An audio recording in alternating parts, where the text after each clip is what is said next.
Hello everyone, कसे आहात सगळे. तर आज आहे संकष्टी आणि मी करायला घेतलेत मोदक आणि हळूहळू दुसरे पण कामं करून घेईन मी. आणि आता माझे मोदक झालेले आहेत, बघा किती छान दिसतात ना. आणि आता मी करायला घेतली आहे मेथीची भाजी.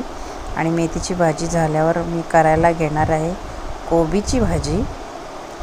आणि त्याच्यानंतर मी करायला घेणार आहे वाटाण्याची भाजी. जरा तुम्हाला वेगळी वाटत असेल, पण ती वाटाण्याची भाजीच आहे. आणि त्याच्यानंतर मला आता बनवायचे आहे तिखट डाळ.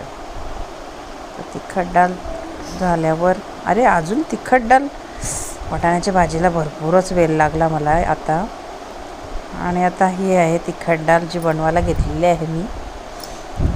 आणि अशा प्रकारे माझं सर्व जेवण झालेलं आहे. आणि हे बघा माझे पंचपक्वान्नाचे ताट.